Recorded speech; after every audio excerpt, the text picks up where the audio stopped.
Hey there, it's Sandy McIver here. Welcome back. I have a new card for you today created with new products from Syberia Designs. We're playing with the trendy patterns. This is a layering stencil. There's a diagram on the package. You have to take the stencils out, and there's 3 stencils.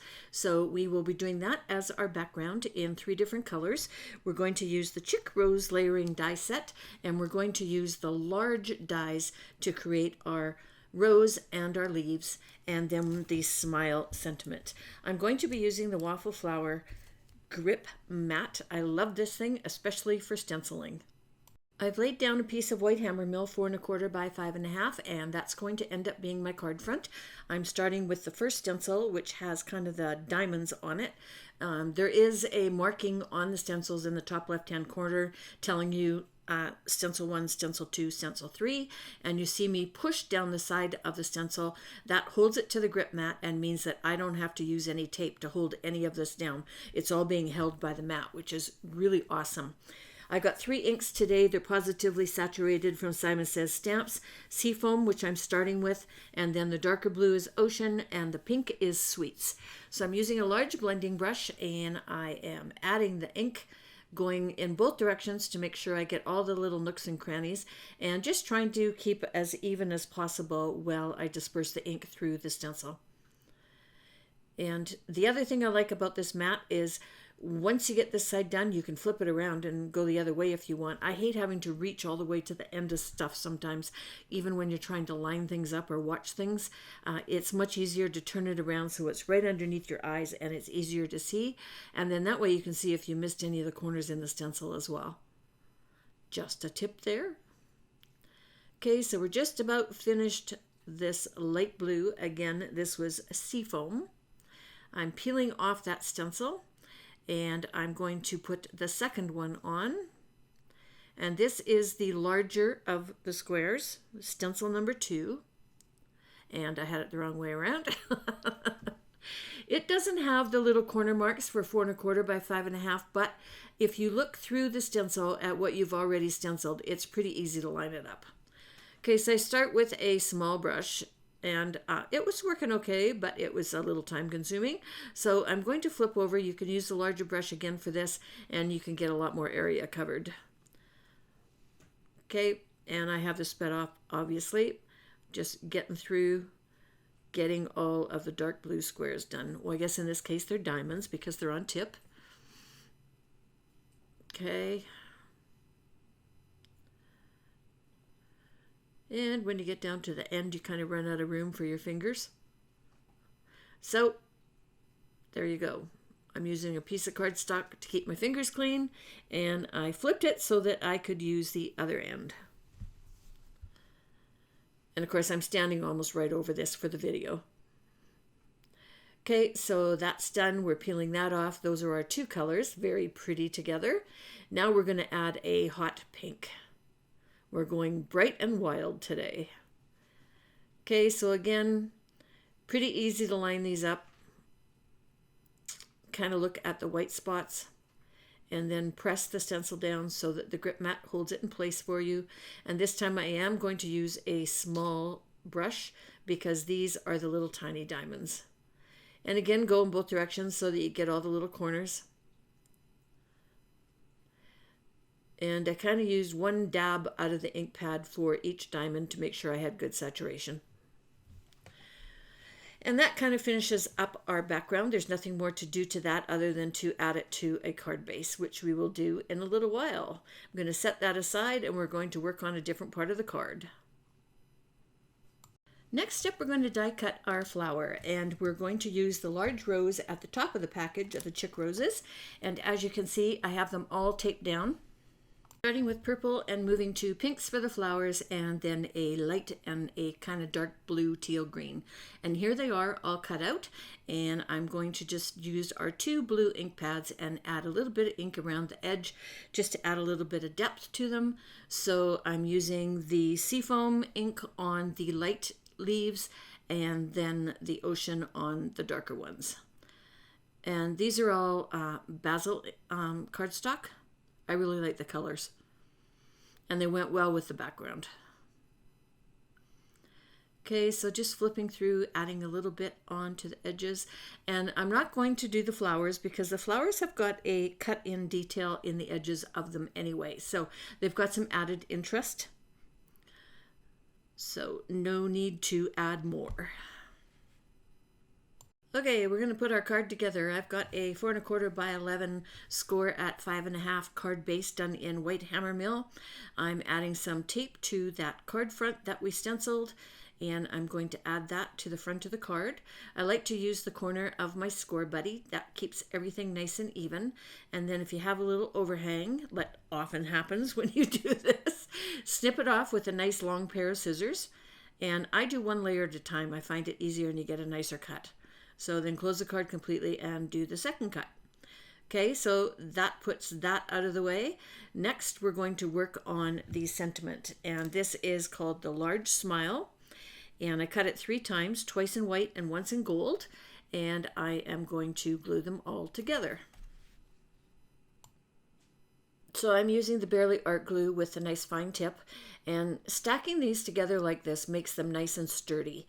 And I like to do this when I do sentiments.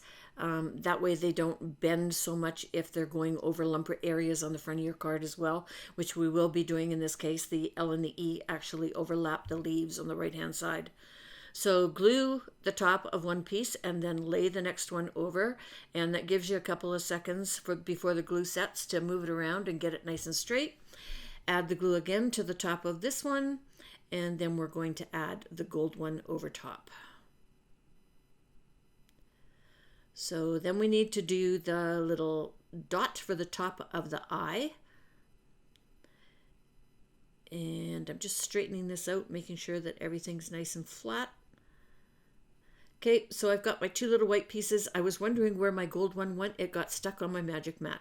If you've not had one of these magic mats before, you get them from scrapbook.com, and they replace the bottom cutting plate when you're die cutting, and they last like 6 times longer than one of the plastic die plates. I would highly recommend them.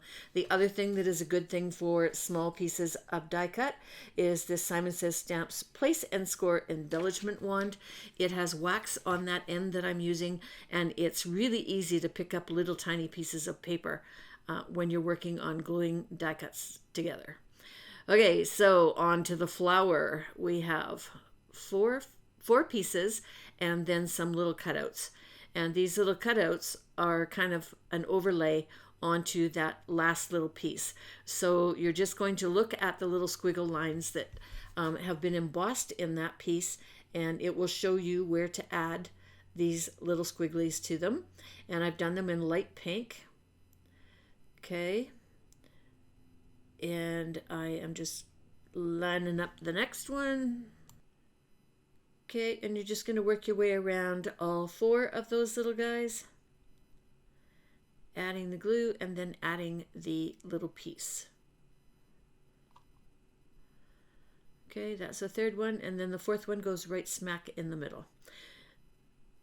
All right, so that piece is done. Now we're going to turn all 4 of these pieces over, and I am going to put my pin back into my glue so that it doesn't dry out in the tip. I'm going to cut some square foams in half so that I can use half of them. I do this with all of my foam squares. That makes them last longer.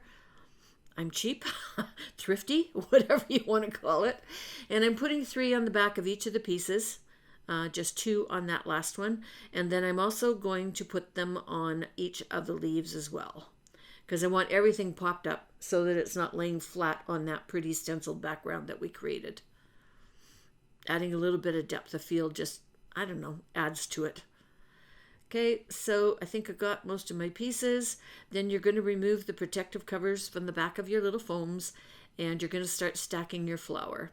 And there is no rhyme nor reason to it. You just stack them. Okay.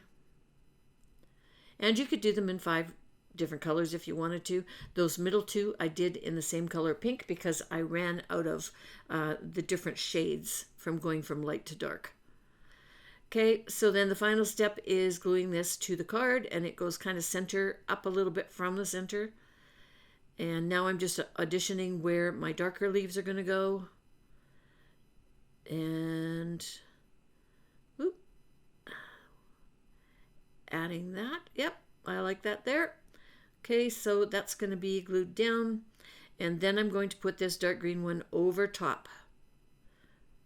So there's layering leaves there.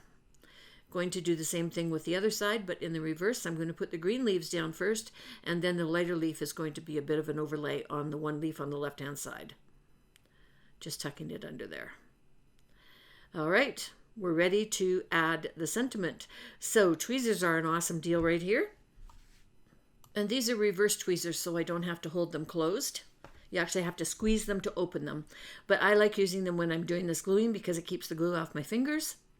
So then I'm going to position that at the bottom. Okay, I'm going to add a dab of glue for the dot for the eye. And then I'm taking a couple of acrylic handles and laying it over top till they dry. My final step is I'm going to add a few sequins. These are Stay Gold sequins from Simon Says Stamps, and they match the matte gold foil that I used on the sentiment. And I'm just adding 3 to the top because I want to pull that gold up into the top part of the card, and that's a nice easy way of doing it. So again, just using my Barely Art glue and my little wand with the wax end to add those, and we're done.